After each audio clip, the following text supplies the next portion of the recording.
tonight?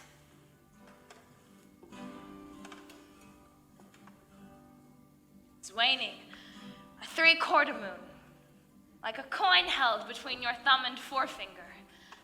Now me, I'm partial to a full moon, the kind of moon that draws you in until it's all you can see. Do you know, there was a time when the moon was always full. Not just once a month, mind you, but every single night. And how it came to be the way we know it now, well, that is quite the story. You see, most stories you hear have a start and an end. That way you can put a hand on either side and carry it with you when it's done. But this story don't have a start nor an end. It's hard to carry. This is a story that is endless, and once you've heard it, you're all wrapped up in it, and it's bound to carry you. But I've got to start somewhere, so I'll start right here. There once was an old man whose job it was to fill the moon. You see, there's a leak in the moon. It's very small, and the light goes dribbling out. Falls about 100 miles, give or take, and lands in a wee bucket hung at the side of a cliff below. And it was the old man's job to take that bucket and leave his little cottage by the cliffside every day.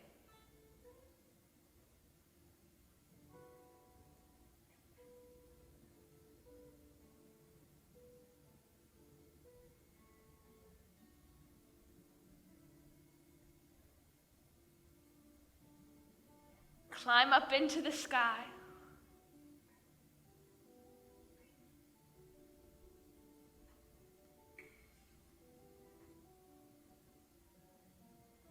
To keep the moon filled to its brim.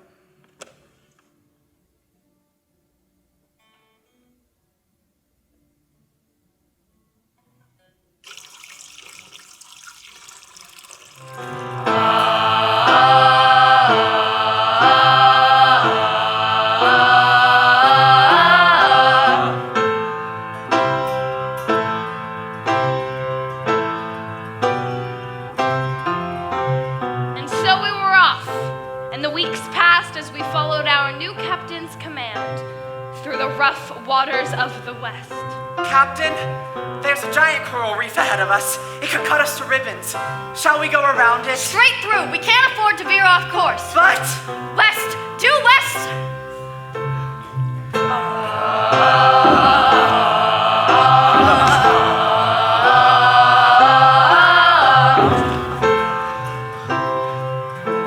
Oh, we made it! I was right. The moon is losing its light. That can't be good. What makes you say that? Just something my mother used to tell me. Red sky at night, sailors delight. Red sky at morn, sailors be warned.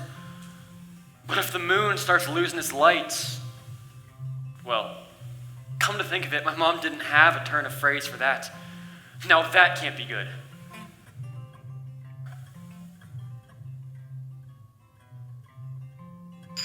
Never mind that. We've got to hurry. Aye, aye, sir. Back to work then.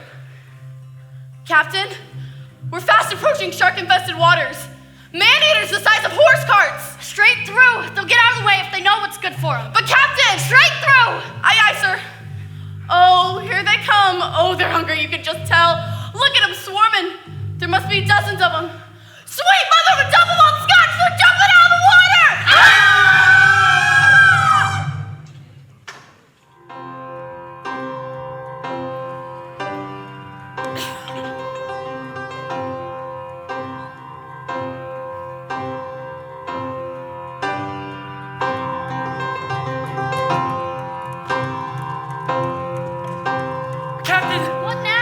All this smoke on the horizon, these must be the brimstone narrows, a cluster of extremely active underwater volcanoes. If even one of them erupts, it'll rain down hellfire on us all. Shall we chart Due west, Mr. Llewellyn, due west. But sir, it's too dangerous with only a small Straight detour. through. But Captain! Stay the course, damn it! How many times must I say, stay the course? Aye, aye, sir. Sail for love, for yours in the sea. The waves they break upon my soul for thee. Sail for love, for yours in the sea. The waves they break upon my soul for. She's gonna He sank. Down, down, down, and down. And as he sank, he looked up at the great hole in the sky, where once had been the moon. I'm sorry. Isn't it just like the sea to come between you and me? Out on the water you'd be, as I watched with anxiety. You'd say, don't hate the sea from the shore. The ocean was here long before. The land, take my hand. Come out here with me. But of course I'd never leave, and you'd float out to sea.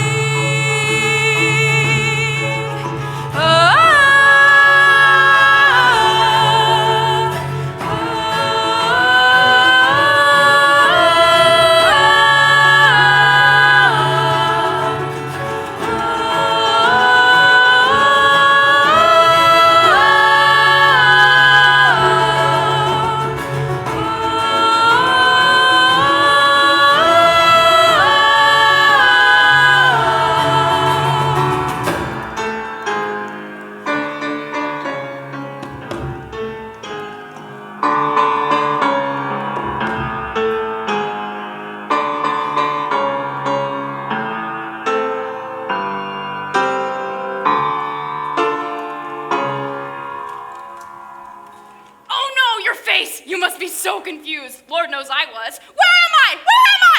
A fish! We're inside the belly of a giant fish. I think perhaps a tuna.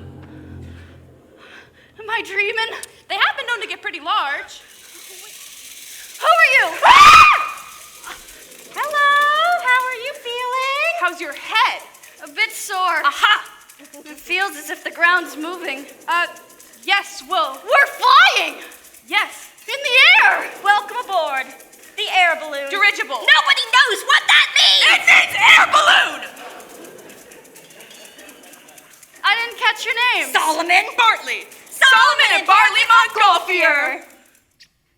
And after he fell, he stood up and he looked around him. The city of light. Memory. It sleeps. Forever, maybe. Until a spark lights a candle, casts a shadow on the wall in the shape of a thing you know you've seen before. The old man passed through the streets of a city buried by time and sea. And he began to remember. It came to him like a tale he'd heard long ago, familiar but strange. There once was a young man who lived in a city built into the base of a magnificent cliffside. This was before there was a moon in the sky. At night, the world was a dark, dangerous place beset by storms and chaos. But not inside the city, for it was lit from beneath by a wellspring of liquid light. The people of the city bottled the light. They hung it in lanterns, painted their houses with it. The light sustained and protected them. But something changed. A great cloud appeared above the city, and for the first time it began to rain in the city of light. And it didn't stop raining. It rained and rained. The waters rose until it had become a raging deluge. The young man watched as the people of the city were carried off by the flood. I was alone. everything away. The young man ran to the fountain where the liquid light sprung from the cliffside. He filled the bucket with the light, and with the floodwaters biting at his heels, began to climb. I had to keep it safe. But the light was too heavy. He couldn't outrun the flood. It caught him up and tore him from the cliffside. The young man clutched the bucket of light, shielding it against his chest. He was sure he would drown, sunk like a stone. But instead, I was lifted. Take my hand. by a pair of hands belonging to a very handsome young woman. She was beautiful. Both hands. Let go of that bucket. I can't! You'll drown if you don't. Then take it! The young woman lifted the bucket into her little boat, followed by the young man. Are you all right? Now, what is in this bucket that's so important you let yourself drown? The young woman peered into the bucket. You saved some of it.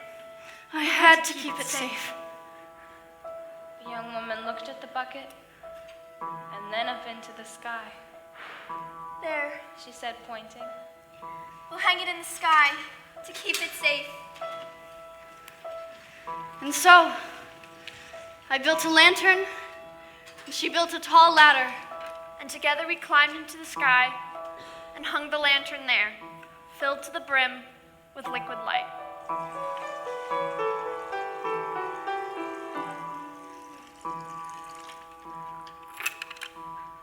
And from that high place we looked down, and the light of the moon shone on the earth and on the raging sea, and the waters calmed. It's the light. The rain became a drizzle. The drizzle became a dew. And the young man and young woman climbed back down the ladder to see what had become of the world below.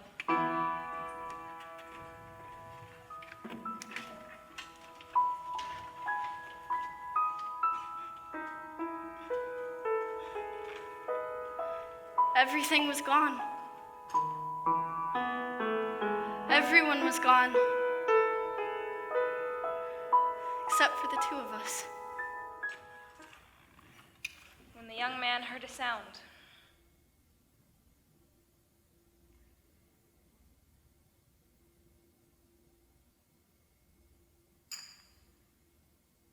you see, the young man was not a master craftsman, and he'd left a crack in the basin of the lantern that could not be mended. What choice did I have? He stayed behind to watch over the moon and to keep it full. She stayed to help me. And as they sailed, the full moon swung low to meet them, and for a moment it seemed they to be borne aloft the earthly waters, as they drifted instead upon the radiance of the moon's glow, as Llewellyn looked on. I never knew Lieutenant Pericles Llewellyn McWallander, but I think he would have been proud to have you as an imposter.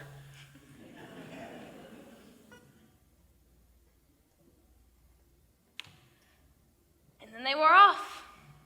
So there you have it. Story of how the moon came to be the way we know it now, waxing and waning.